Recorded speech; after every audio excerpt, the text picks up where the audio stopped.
अवैसी साहब से मिलने में कोई दिक्कत थोड़ा है। लोगों का सोचना है तो भाई बहुत अच्छी बात है। कोई भी दो आदमी मिलता है, चाहे वो कोई भी हो, तो मजबूती होती है। दो एक से ज़्यादा आदमी कहीं भी मिलेंगे जो अलग अलग अपोजिट डायरेक्शन में थे। अवैसी साहब से मिलने में क्या दिक्कत है? वैसी काला कानून है, अनकॉन्स्टिट्यूशनल है। तो ये सब देश के जितने बुद्धिजीवी हैं सबकी ये जिम्मेदारी है, चाहे वो जिस जाति धर्म से। मैं कहाँ कह रहा हूँ कि वो बड़े भाई नहीं हैं। हम लोग 2001 से लेके 9 तक साथ रहे हैं। जब जिला परिषद का चुनाव लड़े, अच्छे ताल्लुकात थे, अच्छे संबंध थे। इंतशार का जिक्र किया जा रहा है, एहतशाम का जिक्र किया जा रहा है, बुलंद अख्तर हाशमी का जिक्र किया जा रहा है। ये वो लोग हैं जिन्होंने पार्टी को नहीं छोड़ा है। कहीं ये कोई खेल तो नहीं है इंटरनल? वेलकम है तो ठीक है, ये उनका बड़प्पन है। मैं तो बोल ही दिया हूँ कि हम कोई भी फैसला लेंगे भी, हम घूम रहे हैं। आतंकवादी चाहे दुनिया में जहाँ भी छिपे हुए हैं, उस पर भी उसी बर्बरतापूर्ण कार्रवाई होनी चाहिए कि आने वाले दिनों में कोई जो है इस तरह का दुस्साहस नहीं करे। सही साहब, वक्त संशोधन कानून के मुखालिफत में आपने जदयू का दामन छोड़ा और आज तक किसी पार्टी में आप गए नहीं हैं। लोगों में काफ़ी संशय बना हुआ है कि दरअसल मुजाहिद साहब कर क्या रहे हैं, क्या इरादा है? मैं किसी काउज के लिए पार्टी से अपना रिश्ता 15 साल का तोड़ा हूँ। पहली प्राथमिकता वही है। और जिस दिन मैंने त्याग पत्र दिया और प्रेस कॉन्फ्रेंस में भी इस बात का जिक्र कर दिया हूँ कि अभी मैं कोई पार्टी ज्वाइन करने नहीं जा रहा हूँ। मैं जनता के बीच जाता हूँ। जहाँ भी इस बिल के, इस कानून के विरुद्ध में प्रोटेस्ट होता है, कल ही डगरवा गए, मझगमा गए, 3 को फिर अररिया का दावत है, 5 को सुप्रीम कोर्ट में भी सुनवाई है। और फिर जब चुनाव लड़ना होगा तो इसके बारे में लोगों से राय मशवरा करेंगे और उसके बाद जो है जो जनता की राय होगी वही मैं करूँगा। सर, सवाल इसलिए उठता है कि आप शिवदीप लांडे से मिले, उससे पहले जन स्वास्थ्य के संस्थापक से मिले। क्या असदुद्दीन ओवैसी साहब भी आ रहे हैं? क्या उनसे मुलाकात होगी आपकी? मुझे मिलने में किसी से कोई गुरेज नहीं है। मैं जब किसी पार्टी में भी था तो सारे पार्टी के लोगों से मिला था।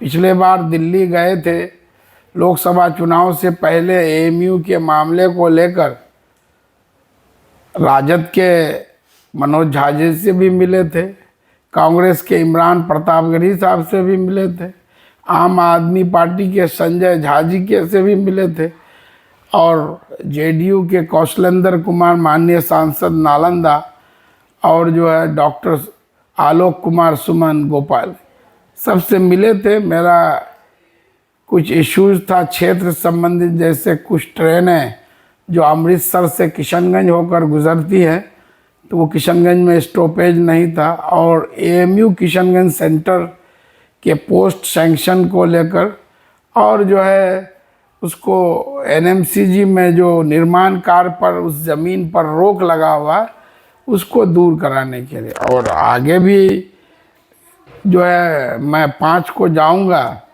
तो हम लोग एनएमसी, मैं और हमारी टीम जो है एनएमसीजी के एग्जीक्यूटिव डायरेक्टर से भी मिलने का प्रयास कर रहे हैं।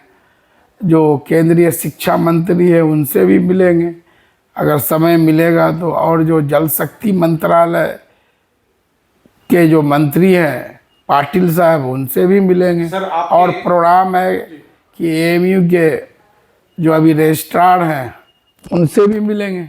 सर, आपके प्रतिद्वंदियों का एक गंभीर आरोप है। आरोप यह है कि मास्टर मुजाहिद साहब ने पार्टी छोड़ा है, लेकिन जो दूसरी चीज़ें जिसमें आप इन्वॉल्व हैं, चाहे वो वक्त 2012 से 57 का, आप उसमें भी जिम्मेदार हैं, हज कमेटी में आप हैं, मदरसा बोर्ड में आप हैं, तो एलिगेशन आपके प्रति रेडियो का ये है कि आपने वहाँ से इस्तीफा नहीं दिया और आपके अपने लोग, उन्होंने कुछ लोगों का एग्जाम्पल दिया, मसलन इंतशार का जिक्र किया जा रहा है, एहतशाम का जिक्र किया जा रहा है, बुलंद अख्तर हाशमी का जिक्र किया जा रहा है, ये वो लोग हैं जिन्होंने पार्टी को नहीं छोड़ा है। कहीं ये कोई खेल तो नहीं है इंटरनली? आप समझ रहे हैं कि मैं अभी जो अंजुमन इस्लामिया का सेक्रेटरी हूँ तो किसी पार्टी के बुनियाद पर नहीं हूँ। और आपको जानकारी भी होना चाहिए 2015 तक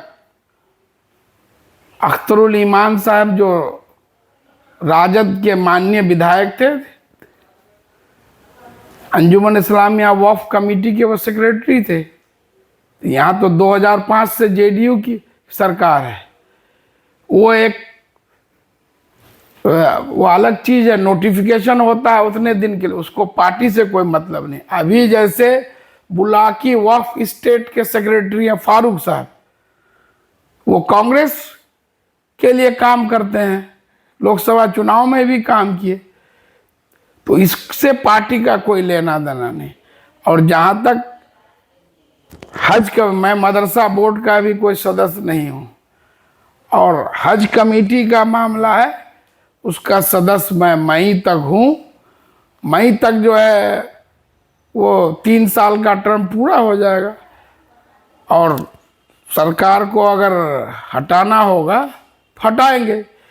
और सबकी अपनी मर्जी है, इंतशार हो या कोई और हो। उस दिन 200 से अधिक लोग जो है रिजाइन किए। हर दिन देख रहे हैं कि लोग, कल देखे मनोवर साहब, मैं किसी को नहीं बोला हूँ, मनोवर साहब जिला महासचिव कि वो रिजाइन कर दिए। परसों देखे जिला सचिव हैं आमोर से अनीस साहब, वो रिजाइन करके हमको चिट्ठी भेजे हैं। उसी तरह युवा का प्रखंड अध्यक्ष है बैसी का काजी फैजान अशरफ, हमसे भी पुराने जेडीयू में हैं, वो मेरा इस पर के जो है मास्टर साहब नहीं रहेंगे तो हम लोग नहीं, वो रिजाइन कर दिए। आज मैं अभी देख रहा हूँ, हमको टेक करके आलम साहब जो शेरशाह बिरादरी से आते हैं, अब बहुत ही जानकार और हैं, और सोशल फील्ड में बहुत ज़्यादा उनका मदरसा भी चलता है। आज देख रहा हूँ कि वो पंचायत अध्यक्ष थे और सबसे वोकल, पढ़े लिखे, तेज तर्रा थे, उन्होंने रिजाइन कर दिया है।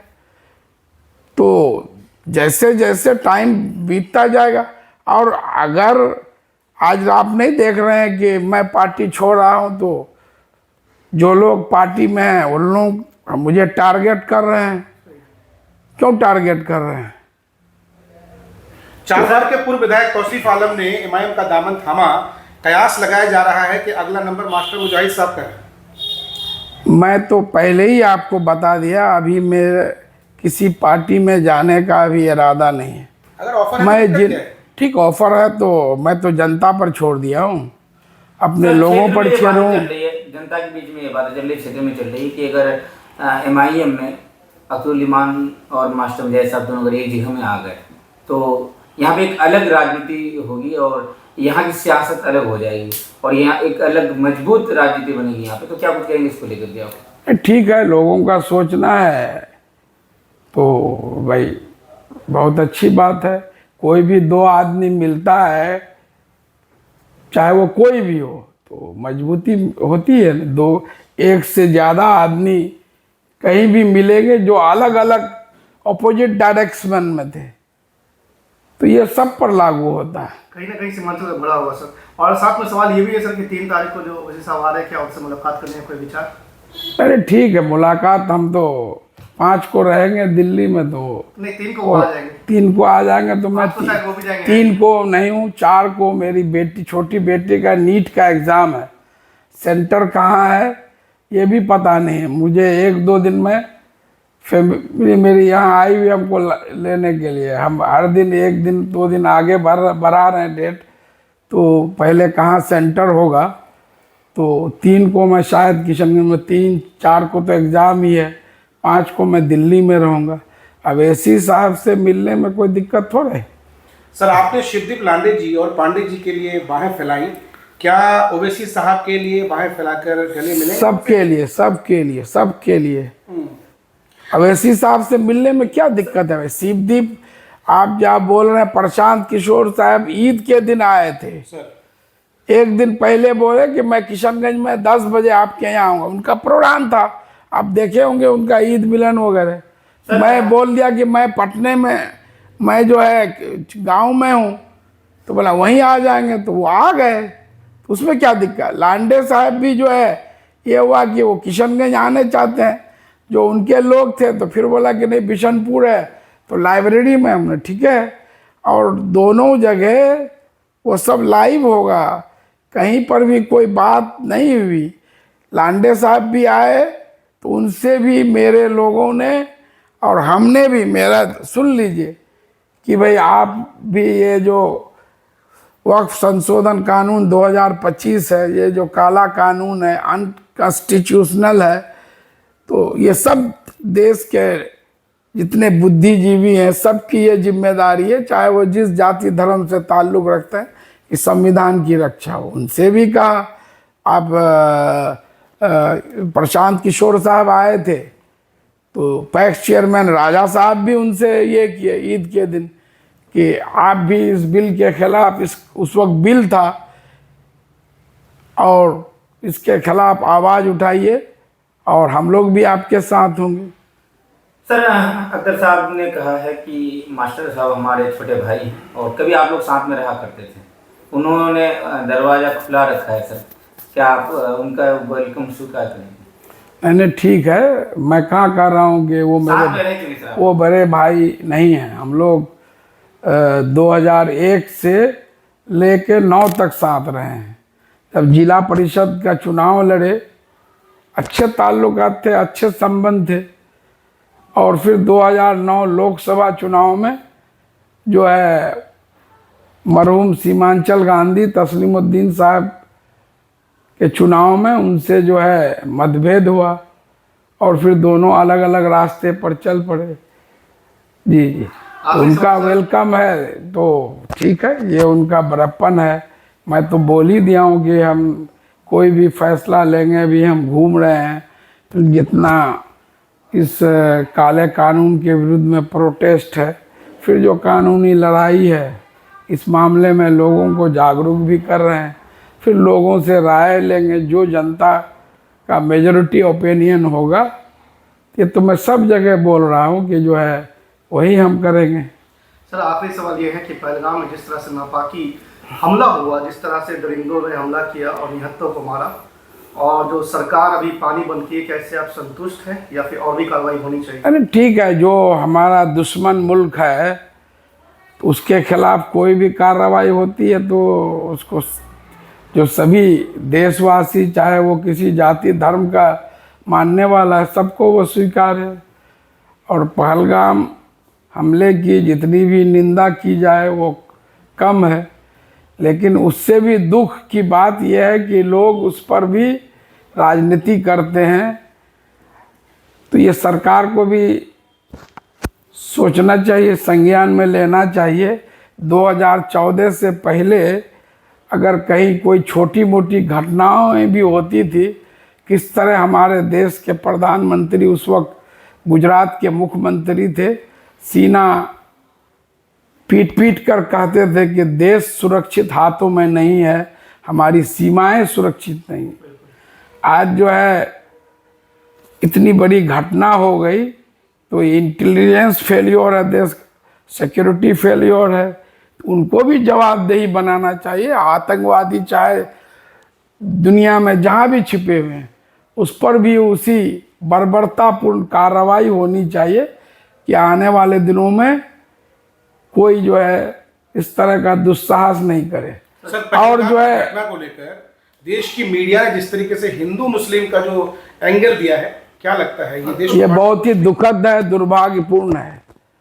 ये बहुत ही दुखद और दुर्भाग्यपूर्ण है कि ये सरकार के एजेंडे पर काम कर रहे हैं। अगर वो चीज़ नैरेटिव नहीं फैलाते तो लोग सरकार से सवाल करते हैं कि आप जो बोल रहे थे कि हम 370 हटाए, आतंकवादियों का कमर तोड़ दिए, नोटबंदी लाकर तोड़ दिए, फिर जो है पुलवामा में हमारे कई दर्जन सैनिक शहीद हुए, आज तक जो उसके गुनहगार का को आप सजा नहीं दिला पाए।